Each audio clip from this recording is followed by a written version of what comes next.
Hello viewers, welcome back to the channel. ఇవాల్టి వీడియోలో during ప్రెగ్నెన్సీలో ప్రైవేట్ పార్ట్ని ఎలా క్లీన్ చేసుకోవాలి, డ్యూరింగ్ ప్రెగ్నెన్సీలో చాలామందికి అంటే వెట్నెస్ వల్ల ఇచ్చింగ్ రావటం, దురదలు, మంటలు ఇలాంటి వాటి నుంచి ఎలా కోపప్ చేసుకోవాలి అనే విషయాలన్నీ కూడా ఈ వీడియోలో మనం క్షుణ్ణంగా తెలుసుకుందాం. మరి వీడియోలోకి వెళ్ళే ముందు నాది ఒక చిన్న రిక్వెస్ట్. ఎవరైతే మన ఛానల్ని ఫస్ట్ టైం చూస్తున్నారో సబ్స్క్రైబ్ చేసుకోండి, అలాగే పక్కనే ఉండే బెల్ ఐకాన్ని యాక్టివేట్ చేసుకున్నట్లయితే నేను చేసే ప్రతి ఒక్క యూస్ఫుల్ వీడియో మీకు నోటిఫికేషన్ రావడం జరుగుతుంది. వీడియో ఎక్కడ కూడా మిస్ కాకుండా చూడొచ్చు. మరి ఆలస్యం ఎందుకు, వీడియోలోకి వెళ్ళిపోదాం. జనరల్గా ఫీమేల్స్లో చూసినట్లయితే ఆ ప్రైవేట్ పార్ట్ అనేది అసిడిక్ నేచర్తో ఉంటుందన్నమాట. బయట ఎక్స్టర్నల్ ఎన్విరాన్మెంట్ నుంచి వచ్చే బ్యాక్టీరియా కావచ్చు, వైరస్ నుంచి కూడా అది ప్రొటెక్ట్ చేయడానికి అసిడిక్ నేచర్తో ఉంటుందన్నమాట ఆ పీహెచ్ అనేది. సో బయట నుంచి ఏదైనా వైరస్ వచ్చినా లేదంటే బ్యాక్టీరియా వచ్చినా కూడా ఆ యొక్క అసిడిక్ నేచర్తో అది అంటే బయట ఇన్ఫెక్షన్స్ రాకుండా ప్రివెంట్ చేస్తూ కాపాడుతూ వస్తుంది.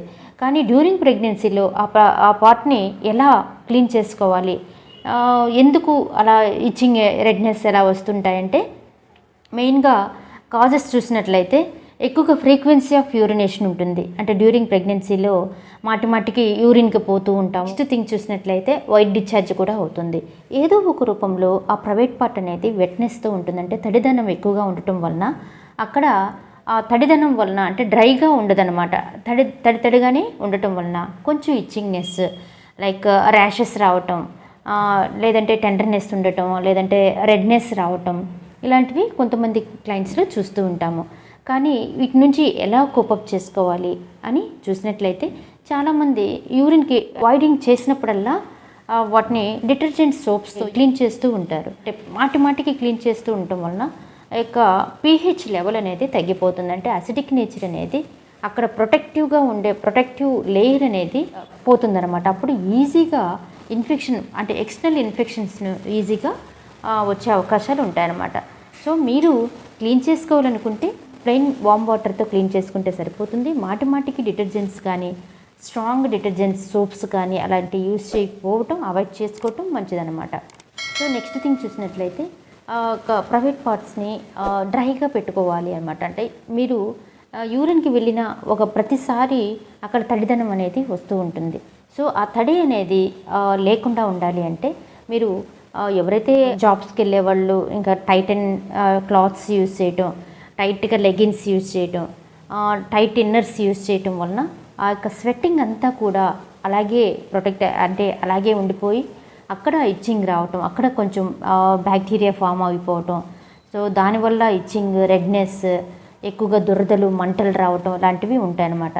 సో ఆఫీస్కి వెళ్ళే వాళ్ళు కొంచెం లూజ్ అండ్ క్లాత్స్ని యూజ్ చేస్తూ, లేదంటే మీరు యూరిన్ పాస్ చేసినప్పుడల్లా డ్రైగా అంటే యూజింగ్ సమ్ టిష్యూ పేపర్ అంటే తడిదనం లేకుండా తుడిచేసుకోవటం అలాంటివి మెయింటైన్ చేస్తూ ఉండాలి. సో నైట్ టైమ్స్ కూడా ఫుల్లీ మీరు టైటన్గా ఇన్నర్స్ వేయటం వలన ఏమవుతుందంటే కొంచెం బ్యాక్టీరియా, ఫంగల్స్ ఫామ్ అయ్యే అవకాశాలు ఉంటాయి. కాబట్టి మీరు ఆ క్లీన్ చేసుకునే అంటే వామ్ వాటర్తో క్లీన్ చేసుకున్న తర్వాత కొంచెం డ్రైగా పెట్టుకోవటం, అంటే tissue papers, already I told you know, tissue papers లేదంటే పొడి గుడ్డతో తుడుచుకోవటము, క్లీన్గా పెట్టుకోవటం వల్ల మీకు త్రూ అవుట్ ప్రెగ్నెన్సీ అంతా కూడా ఎలాంటి ఇచ్చింగ్ కానీ, ఎలాంటి దురదలు కానీ అవి రాకుండా ఉంటాయన్నమాట. చాలామంది డ్యూరింగ్ ప్రెగ్నెన్సీలో వైట్ డిశ్చార్జ్ అనేది అవుతూ ఉంటుంది. ఎక్కువగా వైట్ అవుతున్న వాళ్ళకు ప్యాడ్స్ అనేవి యూజ్ చేసుకోవచ్చు. ఎందుకంటే అది మళ్ళీ అండర్ స్టెయిన్ అంతా కూడా అండర్వేర్స్ కావటం, మళ్ళీ ఆ ఇచ్చింగ్ అంతా కూడా సరౌండింగ్కి స్ప్రెడ్ అవ్వటం, ఇన్ఫెక్షన్ ఒక ఏరియా నుంచి మరొక ఏరియాకి స్ప్రెడ్ అవ్వటం లాంటి ప్రాబ్లమ్స్ వస్తాయి. కాబట్టి మీరు ప్యాడ్స్ అనేవి వాడుకోవటం వలన మీకు అలాంటి ప్రాబ్లమ్స్ నుంచి అవాయిడ్ చేసుకోవచ్చు. Next coming to the cleaning అనేది అంటే షేవింగ్ కావచ్చు. అంటే హాస్పిటల్కి వెళ్ళినప్పుడు అక్కడ మీకు ప్రిపరేషన్ అనేది చేస్తారు. మీరు దాని గురించి అయితే ఎలాంటి వరీ అవ్వాల్సిన అయితే అవసరం లేదు. మీరు చేసుకోవాలి అనుకుంటే వేరే వాళ్ళ హెల్ప్ అనేది తీసుకోండి. ఎందుకంటే ఫర్ ఎగ్జాంపుల్ 3rd ట్రైమిస్టర్లో మీరు ఇంట్లోనే క్లీన్ చేసుకోవాలి అనేం లేదు. Anyway you are going for the hospital for the delivery కాబట్టి అక్కడ వాళ్ళు ఆ ప్రిపరేషన్స్ అన్నీ కూడా చూస్తారు. సో ఈ క్లీనింగ్ అండ్ శానిటేషన్ అనేది ఎలా యూజ్ చేసుకోవాలి, ఎలాంటి డిటర్జెంట్స్ని వాడాలి, మైల్డ్ సోప్స్ని వాడచ్చు అనమాట. మరి హై డిటర్జెంట్ సోప్స్ కాకుండా మైల్డ్గా ఉండే సోప్స్ మీరు ఫర్ డేకి 1 or 2 times క్లీన్ చేసుకోవటం యాక్సెప్టబుల్. యూరిన్కి వెళ్ళిన ప్రతిసారి సోప్తో వాష్ చేసుకోవాల్సిన అవసరం అయితే లేదు. సో ఇన్ కేస్ మీరు కొంచెం వెట్నెస్ అనిపించిన వెంటనే వాటిని డ్రైగా ఉంచుకోవడానికి ట్రై చేయండి. సో టిష్యూస్ని లేదంటే ఏదైనా క్లాత్ అంటే డ్రై క్లాత్తో తుడిచేసుకొని నీట్గా డ్రైగా ఉండటానికి ట్రై చేయండి. మరి ఇదండి వీడియో. డ్యూరింగ్ ప్రెగ్నెన్సీలో ప్రైవేట్ పార్ట్ని ఎంత శుభ్రంగా ఉంచుకోవాలి, ఎలా ఉంచుకోవాలి, ఎలాంటి జాగ్రత్తలు తీసుకోవాలి అనే విషయం గురించి ఈ వీడియోలో మనకు క్షుణ్ణంగా తెలుసుకుందాం కదా. మరి ఈ వీడియో కానీ మీకు నచ్చినట్లయితే లైక్ చేయండి, షేర్ చేయండి, సబ్స్క్రైబ్ చేయడం మాత్రం మర్చిపోకండి. మరిన్ని వీడియోస్ కోసం ఏదైనా డౌట్స్ ఉన్నా, క్వరీస్ ఉన్నా కూడా త్రూ కాల్ మీ 4 ద్వారా కాల్ చేయండి. మీ డౌట్స్ని క్లారిఫై చేసుకోండి. Thank you for watching this video.